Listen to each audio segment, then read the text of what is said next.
Hey everybody, I have been thinking a little bit about storing primers as of late, and specifically storing them so that they stay potent and last for a while.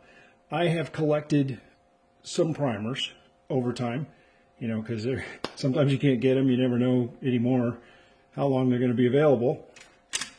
Sometimes they're everywhere and sometimes there's none. So I think our intent is, our nature is to hoard from time to time.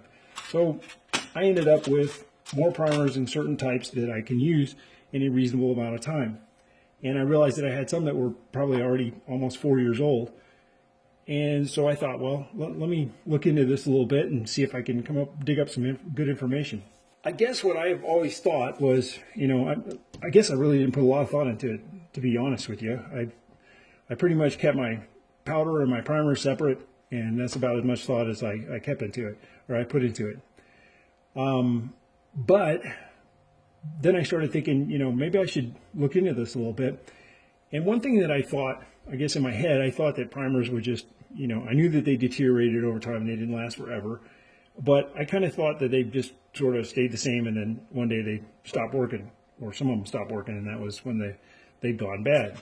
But the truth is probably something different. The truth is probably that they start fresh and they're very consistent from one to the other, and then they probably deteriorate on a slow slope, and then they stop to the point that you get a misfire.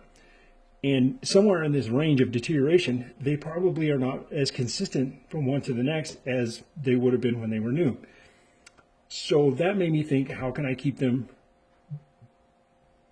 store them, for them to stay as consistent as possible for as long as possible. On this journey, I actually called some of the major manufacturers and talked to them, and they were kind enough to talk to me. They didn't really want me to say who they were. When I started talking about making a video, they wanted to clam up and refer me to their media department. So I said, look, I'm just looking for the best information, and I won't bring you guys into it. So that's why I'm not going to name who I talked to, but they're major manufacturers, and they were very kind to spend a little time with me and listen to my crazy thoughts. The first thing I asked was, how long do primers last in storage? What do you think? Is it even an issue? Should I worry about it?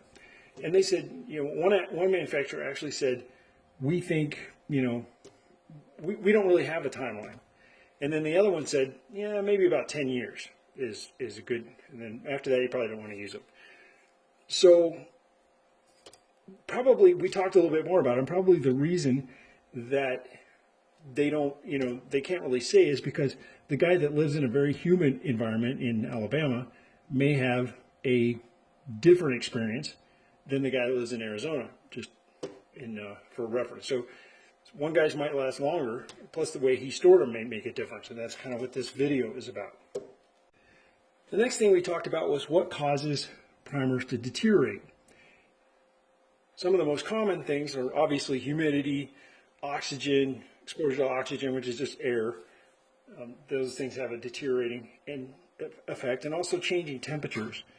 And now I found that cold is no better than extreme heat.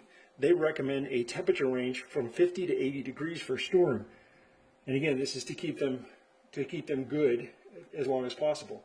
The other thing they said, and they both say this, was exposure to chemical vapor. That was really something that caused them to break down. And so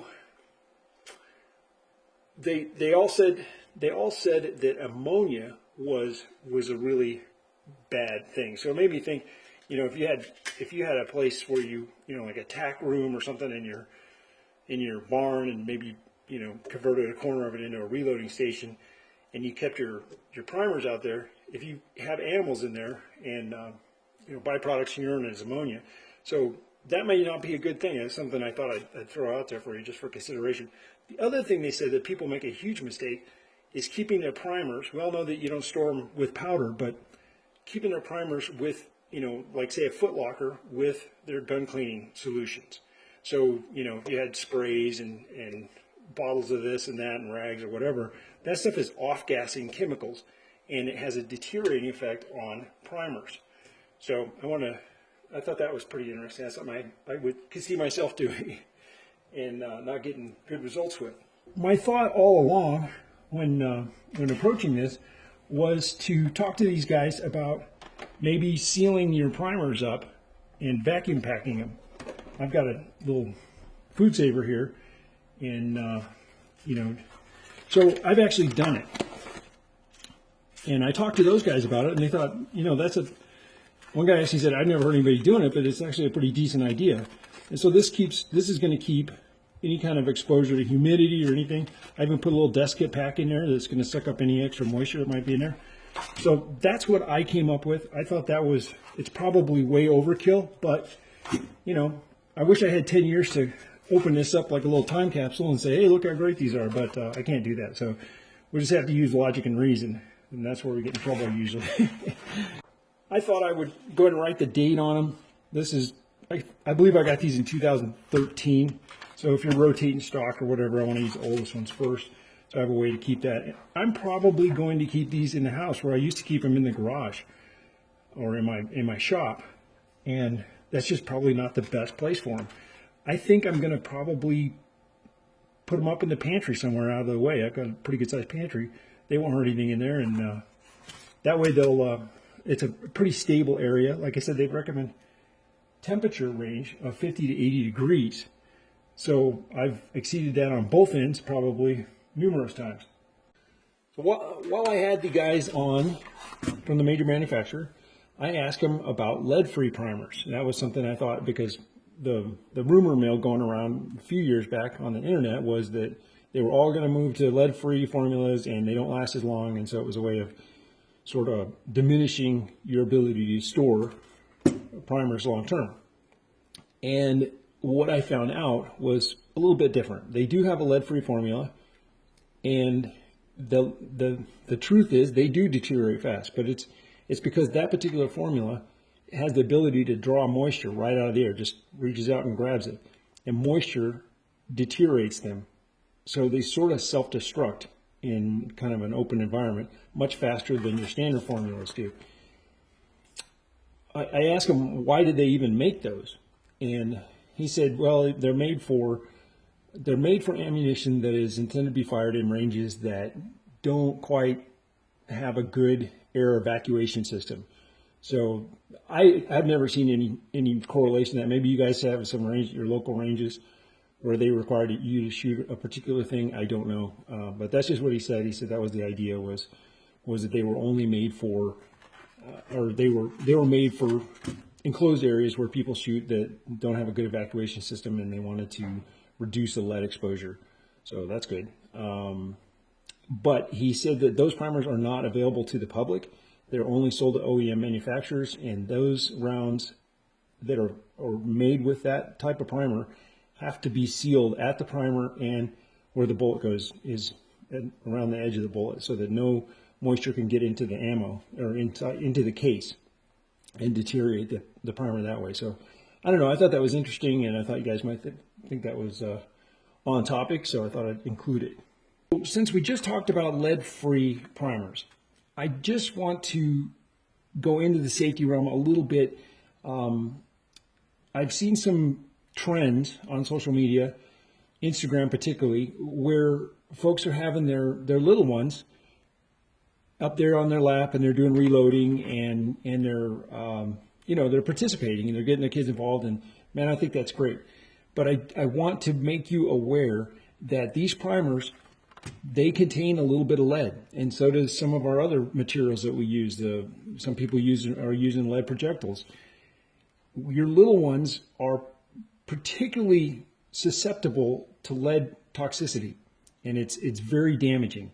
So when these primers, we're punching these suckers out, and there's dust going everywhere, and even when we're putting the new ones in, there's a little bit of dust that can accumulate, and that stuff can contain lead. And if we've got their hands up in there, man, we want to make sure we control that environment. They recommend that you wipe down the area after you're done with that. Obviously, most of us don't do anything like that, but be aware of the little ones and our pregnant ones. We want to make sure that they don't get anywhere near this stuff. It's a bad deal. So, if you got a little one that comes around and is, you got them on your lap or whatever, think about that a little bit and what process you're doing and how clean your environment is, and make sure we clean those little fingers afterwards. So that's just my take. I want to raise awareness. I've seen a lot of moms and dads, or dads out there, mostly dads out there, and they've got their little one on their lap, and boy, they're pulling the handle and doing this stuff, and I think it's great. But boy, let's make sure that we respect the fact that there is some traces of lead, and while it may not be, you know, particularly harmful to us older developed people, those young neural networks, they don't like it. So that's my 2 cents. I will put in the bottom a document, or a link to the document, a PDF you can download for storing primers, and you can read for yourself. But basically, a couple of takeaways. They recommend that it's stored in wood, and I think that's a little bit telling. The reason I bring it up is because they say you should store it in a cabinet away from your powder, and it should be 1 inch thick. And I think what they're getting at there is that a wood cabinet isn't going to contain pressure. If something goes off, it's going to let it get away.